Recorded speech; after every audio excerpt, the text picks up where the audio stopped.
Hello everyone, welcome back to my channel divine connected में आप सभी का स्वागत है। माय नेम इज शालू।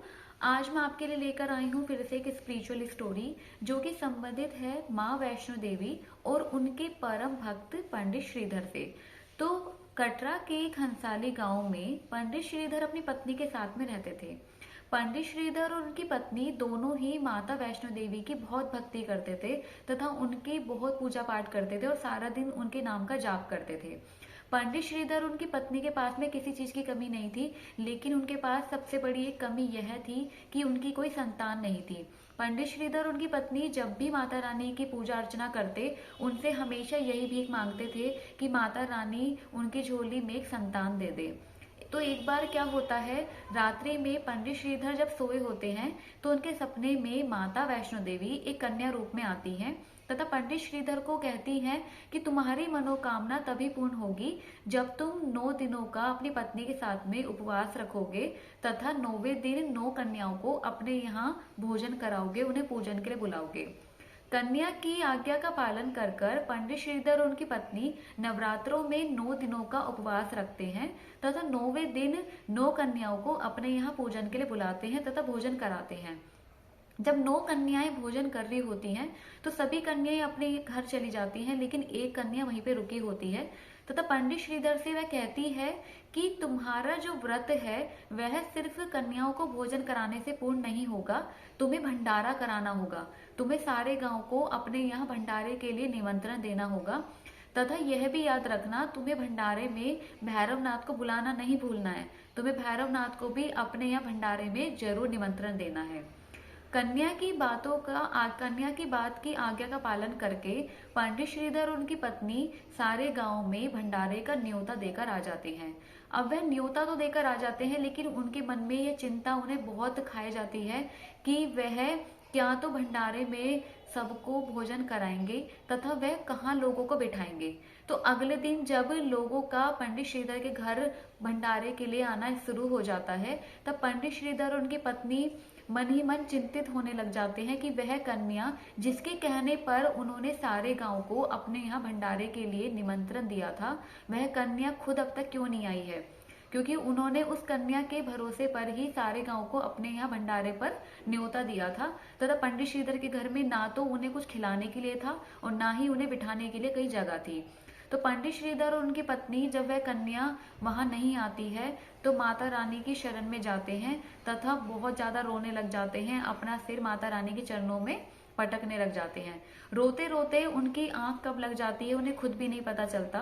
तो जब उनकी आंख लग चुकी होती है, वह सो चुके होते हैं, तो वह कन्या पंडित श्रीधर के घर आती हैं तथा उस छोटी सी कुटिया को इतनी बड़ी जगह कर देती हैं जितनी कि पंडित श्रीधर ने कभी सोची भी नहीं होगी, जिसमें पूरा गांव आसानी से बैठ सकता था तथा तरह तरह के पकवान भी वह बनाकर तैयार कर देती हैं।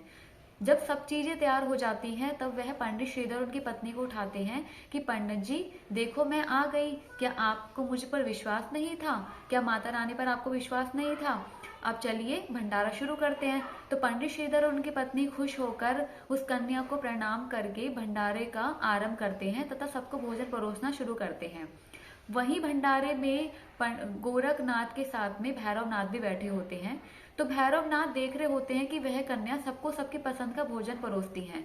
तब भैरवनाथ उस कन्या का परिचय लेने के लिए उस कन्या को बोलते हैं कि हे कन्या, तुम सभी को सबकी पसंद का भोजन करा रही हो, तो हम अघोरी साधु हैं, हम मांस मदिरा का सेवन करते हैं, तो क्या तुम हमें हमारी पसंद का भोजन नहीं कराओगी? तब वह कन्या गोरखनाथ को और भैरवनाथ को यह जवाब देती है कि यह एक ब्राह्मण के घर का भंडारा है तथा इस भंडारे में तुम्हें वही खाने को मिलेगा जो कि एक माता वैष्णो देवी के भंडारे में दिया जाता है। कन्या की बात सुनकर भैरवनाथ जी क्रोधित हो जाते हैं तथा जैसे ही वह उस कन्या के पास पहुंचते हैं, वह कन्या वहां से अंतर्ध्यान हो जाती है, गायब हो जाती है। कन्या के गायब होते ही पंडित श्रीधर बहुत परेशान हो जाते हैं। वह सोचते हैं कि वह कन्या कौन थी और कहाँ चली गई। तभी वहां से भैरवनाथ भी गायब हो जाते हैं उस कन्या का पीछा करने के लिए। तब पंडित श्रीधर देखते हैं कि वहां पर माता रानी के पद चिन्ह छपे होते हैं। तब वह उन पद चिन्हों को देखकर रोने लग जाते हैं कि ये तो माँ वैष्णो देवी के पद चिन्ह है। तो वह रोते हैं कि वह माता रानी के दर्शन नहीं कर पाए, उन्हें पहचान नहीं सके। जैसे ही वहां से वह कन्या अंतर्ध्यान हो जाती है, वह अपने असली रूप में आ जाती है और वह थी माँ वैष्णो देवी। माँ वैष्णो देवी भैरवनाथ से बचने के लिए गर्भजून गुफा में 9 महीने के लिए विश्राम के लिए चली जाती हैं तथा भैरवनाथ माता रानी का पीछा करते करते बहुत दूर तक आ जाता है, लेकिन उन्हें माँ वैष्णो देवी नहीं मिलती। जब उन्हें माँ वैष्णो देवी नहीं मिलती है तो वे वापस अपनी गुफा में आकर तप करते हैं तथा कठोर तप के बाद भैरवनाथ को माँ वैष्णो देवी का पता चल जाता है कि वह गर्भजून गुफा के अंदर है।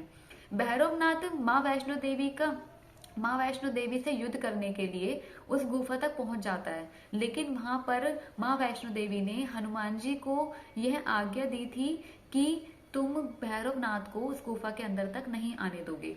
तो माँ की आज्ञा अनुसार हनुमान जी जो है वो भैरवनाथ से युद्ध करते हैं तथा अब ज्यादा ही जब युद्ध उनका हो जाता है, माँ वैष्णो देवी जो है उस गुफा से प्रकट होती हैं तथा हनुमान जी को रोकती हैं कि भैरवनाथ का वध जो है मेरे हाथों ही लिखा है तथा इसका वध मैं ही करूंगी।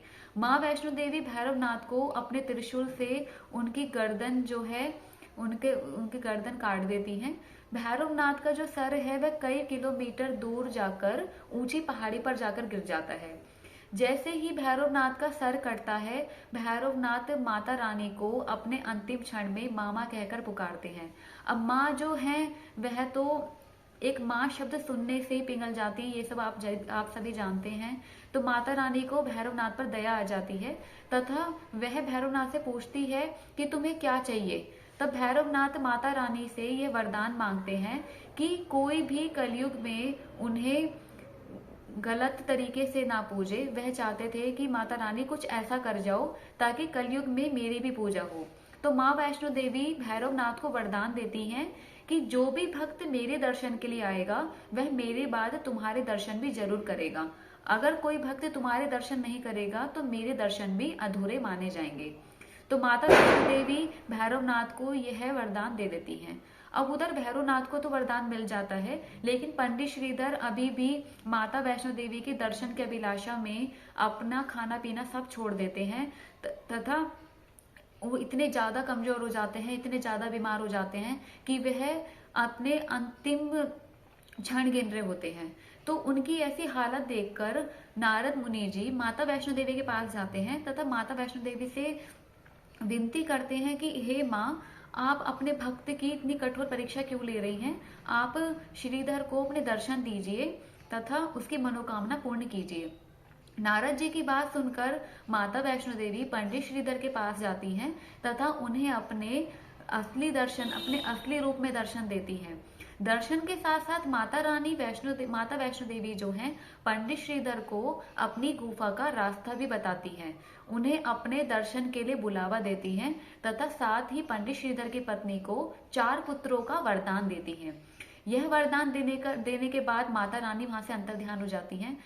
पंडित श्रीधर जब होश में आते हैं तो वह अपनी पत्नी को बोलते हैं कि माता रानी ने उन्हें अपने दर्शन दिए हैं तथा अपने भवन का बुलावा भी दिया है, अपने दर्शन का, अपनी गुफा का जहाँ पे वे विराजमान है वहां के दर्शन का बुलावा दिया है और तुम्हें भी 4 पुत्रों का वरदान दिया है। तब ऐसे करके पंडित श्रीधर सारे गांव के साथ पूरे गांव को लेकर माता रानी के गुफा में दर्शन करने के लिए जाते हैं। पंडित श्रीधर सबसे पहले ऐसे भक्त थे जिन्होंने माता वैष्णो देवी के सबसे पहले दर्शन दिए थे तथा आज भी पंडित श्रीधर के वंशज ही माता वैष्णो देवी के पूजा में लगे हुए हैं, उनकी सेवा में लगे हुए हैं। तो ये थे पंडित श्रीधर और माता रानी की एक कहानी, माता वैष्णो देवी और उनके एक सबसे परम भक्त की कहानी।